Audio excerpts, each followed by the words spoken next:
Salam Kamir, kekaguman ilahi mengarah pada iman dan rahmat. Saudara-saudari yang terkasih, saya membawa kue yang ada coklatnya.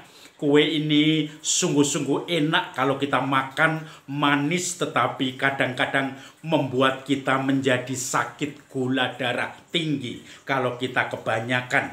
Dan saya pun sudah harus hati-hati karena saya selalu mencontek insulin setiap hari untuk gula darah saya. Maka ini makanan yang harus saya makan dengan hati-hati karena semuanya harus disimpan, diatur, ditakar karena gula darah saya yang sudah tinggi. Tetapi semut mau tahu gimana? Saya heran apakah semut itu ada penyakit gula darah atau tidak. Karena setiap manis selalu dikeroyok semut. Setiap ada makanan atau minuman yang penuh dengan gula, di situ semut pasti berkerumun, membuat saya jengkel karena apa? Makanan-makanan manis itu tidak bisa disimpan dengan rapat dan rapi karena semut penciumannya lebih tajam dari manusia. Karena semut tiba-tiba sudah mengeroyok makanan-makanan ini karena manis dan dia penciumannya bisa dari bermeter-meter untuk menemukan makanan manis ini. Saudara-saudari yang terkasih, suatu saat saya tinggal di satu komunitas romo-romo yang tengah hutan. Bukan hutan sebetulnya ya, kampung di mana menjaga keaslian alam. Ada hutan bambu, ada hutan pohon-pohon macam-macam. Dan akibatnya apa? Banyak serangga yang kadang masuk ke rumah kami termasuk semut-semut. Kalau ada makanan manis saja dalam hitungan menit kita tinggal, semut sudah langsung datang. Bahkan kalau dibiarkan sampai setengah jam, berbondong-bondong semut sudah menikmati manisnya gula, manisnya coklat, dan kita pun sudah tidak bisa menikmati lagi. Menjengkelkan. Tetapi kalau mengingat saya sudah gula darah tinggi, juga mengasihkan karena semut itu mencegah saya banyak makan gula. Saudara-saudari yang terkasih, suatu saat ada romo yang suka dengan makanan roti dengan sosis yang coklat. Maka dengan roti yang dipanggang, kemudian ada sosis coklatnya, tentu saja berceceran di piring di mana-mana, langsung dia makan di atas piring itu dan menikmati semua. Lalu ada telepon tiba-tiba untuk tugas mendadak. Dia lupa menyingkirkan di meja itu piring yang masih ada sisa-sisa roti, remah-remah roti dan mesis itu. Lalu kemudian dia tinggal. Begitu saya masuk, saya lihat di meja ada piring sudah dikeroyok oleh semut. Semut-semut ini memang kadang-kadang menjengkelkan. Karena semut-semut ini lubang kecil pun bisa dimasuki. Bahkan bau manis dari 10, 15, 20 meter masih bisa mencium dan mengeroyoknya.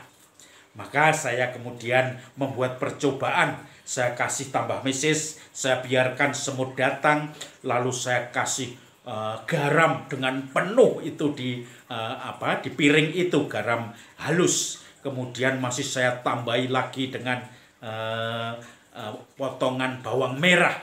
Dan kemudian saya amati semut itu. Rupanya semut itu bersin-bersin, menangis karena dia kena semuanya bawang merah dan asin, gebes-gebes mulutnya karena di situ asin sekali.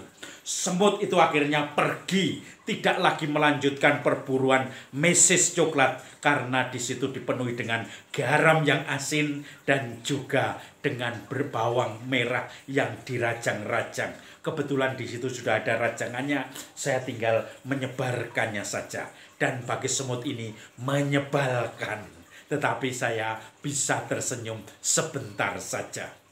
Saudara-saudari yang terkasih, kalau kita melihat semut itu selalu yang dicari adalah manis.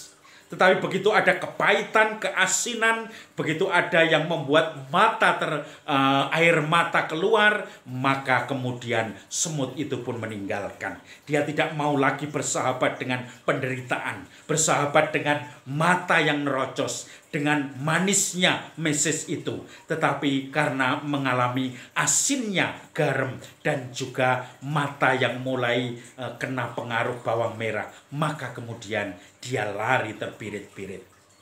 Dia menyingkirkan, dia merasa tidak ada yang bisa dinikmati lagi, ditinggalkanlah. Habis manis, sepah dibuang. Ini suatu peribahasa yang tepat bagi semut-semut. Ada gula, ada semut. Saudara-saudari yang terkasih, rupanya Injil hari ini juga berbicara seperti itu. Ketika orang banyak yang baru saja menikmati mukjizat Yesus melipat gandakan roti dan ikan, mereka makan sampai kenyang. Mereka melihat Yesus tidak ada di situ dengan murid-muridnya berlayar. Maka mereka pun tergesa-gesa mengeluarkan perahu-perahu mereka mengejar Yesus sampai ke seberang. Lalu mereka pun menemui Yesus dan murid-muridnya. Lalu mereka bertanya, "Guru, kapan engkau sampai sini, tiba di sini?" Lalu Yesus mudah menyangka, dia punya firasat buruk tentu saja. "Kamu mencari aku bukan karena kamu percaya melihat tanda-tanda dari aku, tapi karena kamu sudah makan roti sampai kenyang. Kamu berjuanglah, bekerjalah untuk roti yang tidak membuat kamu lapar. Roti hidup yang menjamin kehidupanmu, yang membuat kamu tidak binasa, daripada roti duniawi yang membuat kamu binasa." Lalu mereka mengatakan, "Bagaimana kami bisa mendapatkan itu?" Maka Yesus mengatakan, "Percayalah kepada siapa yang diutus oleh Bapa, yang dikirim Bapa." Lalu siapa? Yesus mengatakan, "Akulah roti hidup. Barang siapa makan roti ini, dia tidak akan lapar lagi. Barang siapa percaya pada aku, dia tidak akan haus lagi." Saudara-saudari yang terkasih, Yesus mengkritik kedegilan orang-orang Yahudi itu. Orang banyak yang mencari Yesus karena mendapat keuntungan, karena dikenyangkan, karena makan roti sampai kenyang, bahkan bersisa-sisa. Bukan karena mengikuti Yesus, karena percaya pada Yesus. Maka ketika nanti sudah sengsara bersama Yesus pun mereka tidak siap. Mereka pasti meninggalkan Yesus karena Yesus hanya mau diserap madunya saja, diserap sosis coklatnya saja, gulanya saja. Tetapi kalau sudah tidak bisa, kalau hanya dengan kepahitan, kegagalan, disalib pun dalam penderitaan dan sengsara, butuh perjuangan, butuh pengampunan, butuh kasih dan kesetiaan, mereka lari dari Yesus. Maka Yesus mengatakan, "Percayalah, akulah roti hidup. Barang siapa makan roti ini, dia tidak akan lapar lagi." Saudara-saudari, tentu kita diingatkan pada Ekaristi. Ekaristi menjadi roti hidup, di mana kalau kita makan Ekaristi ini, kita tidak akan lapar lagi, tidak akan haus lagi. Apakah cukup Ekaristi saja dengan makan itu dalam gereja, dalam misa-misa atau Ekaristi, dalam perayaan-perayaan Sabda dan Ekaristi di mana kita terlibat? Tentu tidak. Yesus mengatakan, tentu saja siapa yang makan roti ini, roti yang turun dari surga, harus ada implikasinya selain roti Ekaristi, yaitu di situ ada pengampunan. Di situ ada pemaafan, kesetiaan, pengorbanan, kesatu dengan yang lain, saling menghormati. Kalau kita makan Ekaristi tetapi kita tidak pernah memberi sedekah kepada orang-orang di sekitar kita, tidak pernah peduli pada orang-orang di sekitar kita, tidak ada artinya roti Ekaristi itu. Maka saudara-saudari yang terkasih, kita mulai sekarang.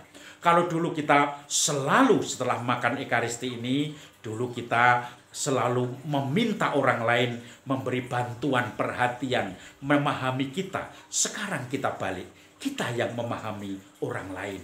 Kita yang memberi bantuan orang lain. Kita yang memberi perhatian orang lain. Kalau dulu kita minta dipahami, kita minta orang-orang selalu mengulurkan tangan bagi kita. Sekarang kita mulai mengulurkan tangan bagi orang lain, memahami orang lain, mengampuni orang lain. Dan disitulah Ekaristi roti hidup itu bekerja dalam diri kita. Dan kita menjadi agen-agen cinta kasih Tuhan. Siapkah kita itu? Jangan sampai kita hanya mohon pada Yesus. Mohon dalam doa kita. Sekali-kali kita bersyukur, berbagi, dan di situ menjadi doa di dalam karya kita. Salam Kamir, kekaguman ilahi mengarah pada iman dan rahmat.